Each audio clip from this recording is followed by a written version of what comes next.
to give you a little bit more context of what the cemetery is and what it represents to us. First of all, some of the logistics is 2 square kilometers. There's over 3,000 people buried in here, and it's been full for over 22 years. So you don't really have the ability to come and be buried here unless you already own a piece of property here. Now, the way it works here in Mexico, the cemeteries are administered in a different way than you guys are used to back home. For example, here, each catacomb, each tomb, each parcel is actually considered private property. Then as private property, you do have the right to sell it at one point if you want to. You can rent it as well, but most importantly, you have to pay your property taxes every year, as any other private property would have it, right? Yeah. So what people do here is if you already own a piece of property here, just to give you an idea, we do have one back there, I'll show you in a bit. It costs us about $20 a year, so it's not really that crazy, right? And they use that money to keep the public grounds, and they have great keepers, and they keep it nice and clean, so everybody has access to the cemetery to come and see it, and it's just for it to keep it nice. So basically you can still bury more people, so that's one thing that they're doing now more than ever before, because now there's no space. Basically, like here you have 2 people, you keep bringing them in, and then you have additions. So now you cremate them rather than bury the bodies, and now you have multiple persons in each catacomb though. There's a few that have over 10 people in it already, so it becomes like a family place. So like the and whole then family you got it, and everybody keeps dying. They just keep putting the plague there, they put the remains, and you just keep adding to it. Is the family resting place, if you will. So that's pretty much how it all works in here. Yeah, there's about over 3,000 people buried in here. The half of the cemetery here, which is pretty funny, is where the rich people are. The half all the way to the back is where the poor people are.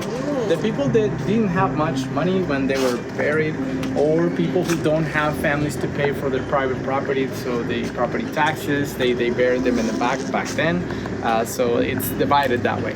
So here you see a lot of nice little, buildings, if you will. But back there you don't see them as much. You do see it quite a bit, but not as much as over here. Also considered closer to the door, the higher position of honor you have as Puerto Vallarta society, if you will. Because the richer you are, back then when you were buying these parcels, the richer you are, if you were a warrior and you died in glorious battle, you land on ring number 9, which means you're closer to your promised land, right? If you are a baby and you didn't do anything in life and you just happen to die in childbirth, for example, then you go back to the beginning and you have to earn your way all the way through. If you are, funny thing, if you are a mother and if you die on childbirth, now you get the highest honor at that point, because you're considered a warrior and you die losing a glorious battle. And they put you up into the 9th level as well, which is very considerate of them. Basically, they believe that it takes 4 years for someone to cross all those challenges all the way to the end. So that's why every year, every July, they used to come over and used to kind of cheer them on, right? To not give up, because if they give up, they basically go to the land of the forgotten, and they would completely disappear there, basically cease to exist. And that was their biggest fear, for you to cease to exist even when you die. So that's why it was so important. They came in to get her. She actually challenged anyone. She said, anyone who dares come into this house will be forever cursed and will not know peace. But what they found inside was the craziest thing. You see, she had an altar of Santeria, and she had dead chickens strewn around her. She was covered in blood, and she had set a curse on that property.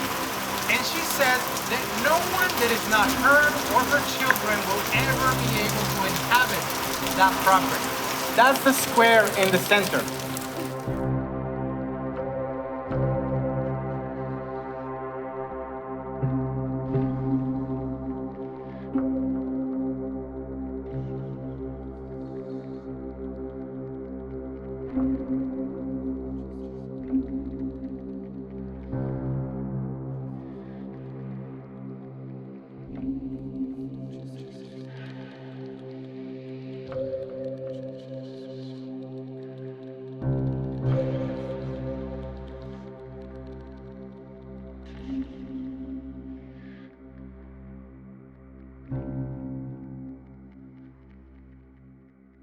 you.